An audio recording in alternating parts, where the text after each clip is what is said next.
Hi guys, so today I'll be talking about my digital literacy survey that I conducted for this project. Um, so I had a total of 11 respondents and they were all freshmen through seniors in college, and I used SurveyMonkey to create and put out my survey. So the purpose of this survey for me was to analyze how well the education system that current college students were put through taught them about digital literacy, and to find out if current college students believe that there should be digital literacy skills in the K through 12 education. So just a little bit of overview on this. Like I already mentioned in the previous slide, it has to do a lot with these skills in the classroom. And so it's based on the reading, obviously, that we did in class, and I chose to focus on the individual skill categories that were listed. And those are listed right here on the screen, and then I paired them with the question that I asked about them. And so the first question I decided to just open up with a basic question that would hopefully give them some insights into what digital literacy is, because I feel like they don't understand the term as a whole like I do and how we do, because we have studied it for the past few weeks. So I just wanted to give them like a little glimpse into kind of what it's about, without having to go into a full lesson for that.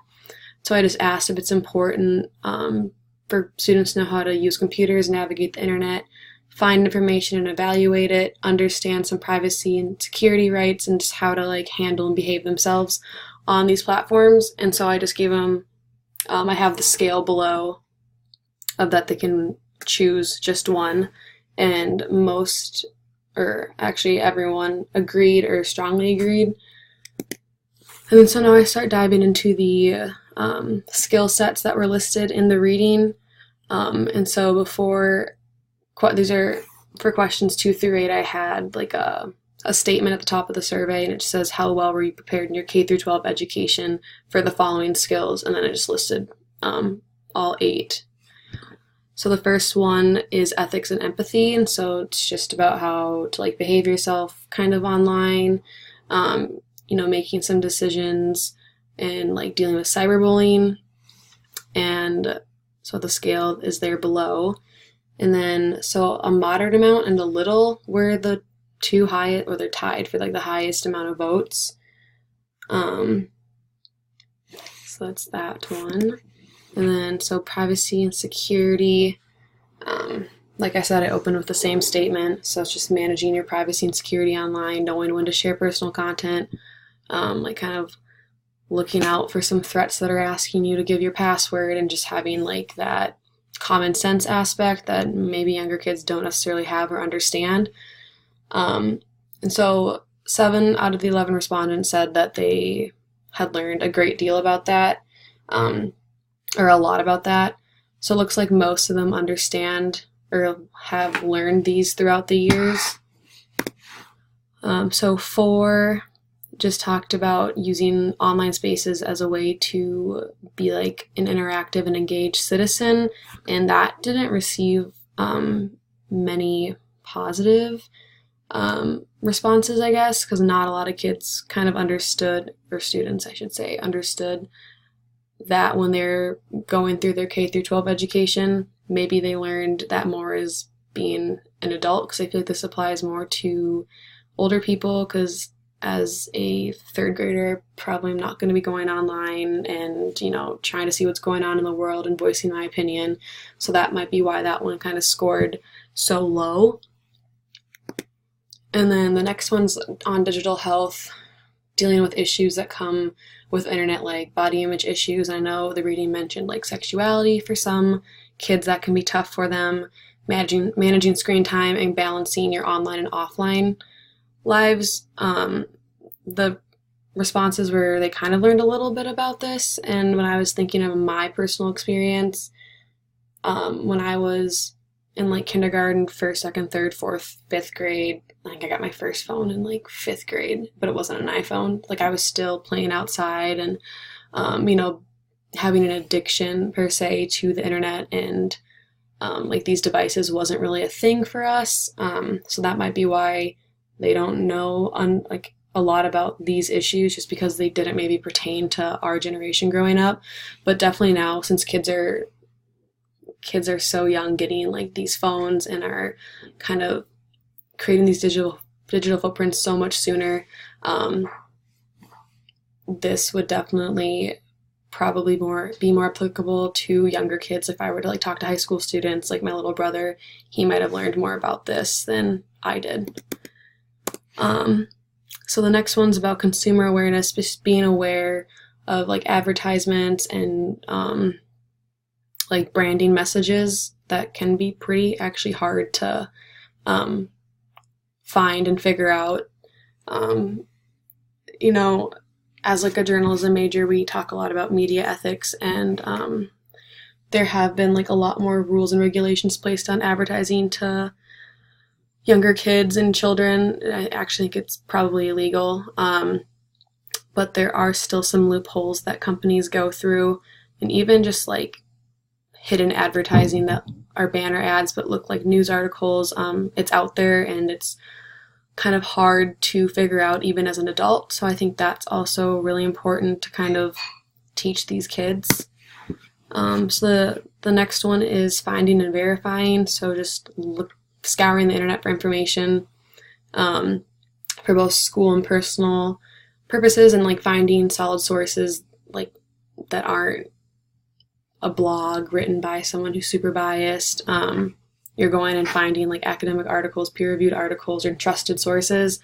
And the respondents seem to know a lot about that, which I think maybe comes from like the high school level of education, just because, you know, when you're in high school, you do a little bit more research projects. I know I had to do a lot of like source finding and evaluating for National History Day. I think that's something in Minnesota.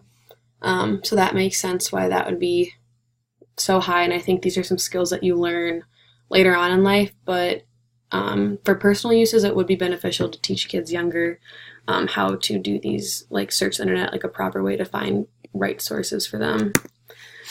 And so the last one from the skill set is making and remixing. So pretty much just combining your knowledge that you have and like your personal opinions with the knowledge that you find online, understanding like copyright rules and how you can't just copy and paste from an article without citing your source, and using digital platforms to connect with others. So the greatest amount of like responses came to they knew a moderate amount about this,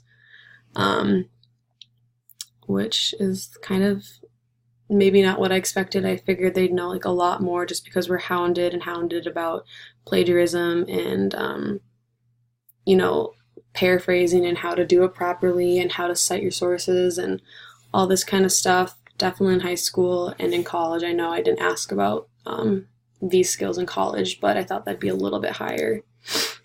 And so question 9, I just asked them at what ages do they think it's appropriate to introduce and like teach these kids these skills.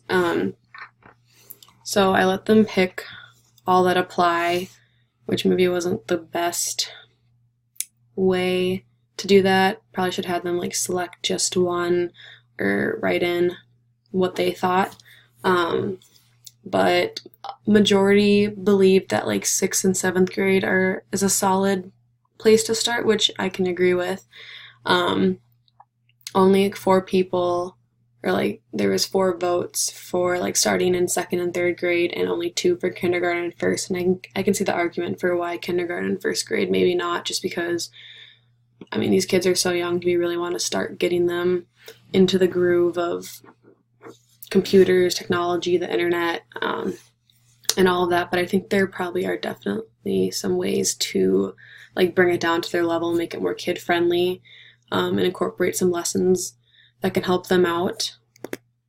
And then the last question I asked, I just was curious to know if they felt that it was the school's responsibility to teach these children these skills, the parents' responsibility, or both. And everyone came to a consensus saying that it was both the parents and teachers' responsibility to get these kids learning about digital literacy. So here I kind of just like made a scale about how these 8 skills kind of fell within one another based on how people responded. And so digital health was, I guess I'll consider it like the lesser known skill, and then it makes its way up the ladder, up the arrow to finding and verifying, which was like the highest responded like positively to, and like they felt most comfortable with, knew most about, felt like their education before college taught them the most about. And so some of the main findings are that 100% of respondents believed it's both the parents and teachers' responsibility to teach children about digital literacy, which I think is 100% true. The lowest scores came from community engagement, which was question 4, and digital health, question 5. And the skills that respondents felt most knowledgeable about were privacy and security and finding and verifying. And then many of the respondents believed that introducing digital literacy concepts in 6th and 7th grade was appropriate, but there also were votes for starting a little bit sooner. And then limitations from this, obviously sample size, 11 people isn't representative enough of a target audience or like population, and I only talk to college students, so if I were to do this in the future, it'd be cool to talk to like an older generation, like parents and like current high schoolers, maybe some like 7th and 8th graders, but then you have them not being like 18 and there's some like laws and stuff with that, so that'd be kind of a lot. I think it would be beneficial if the respondents had a full, clear understanding of what digital literacy was before they took this survey, because their lack of knowledge on what exactly it was may have caused some confusion when answering the questions. And then I think the way I worded question 9, which was, at what grade do you think digital literacy should be introduced in the curriculum, I made my own, like I did kindergarten at first as an answer, and I made my own categories or responses, and then kind of forced the respondents to pick like kind of what I kind of created for them. So I may have been biased and created some bias and influenced some people unknowingly. So the better way to go about that would have been to do like a fill in the blank response to kind of make them think a little bit harder, versus me having them pick from answers that I made. And then these are my references, and that is it.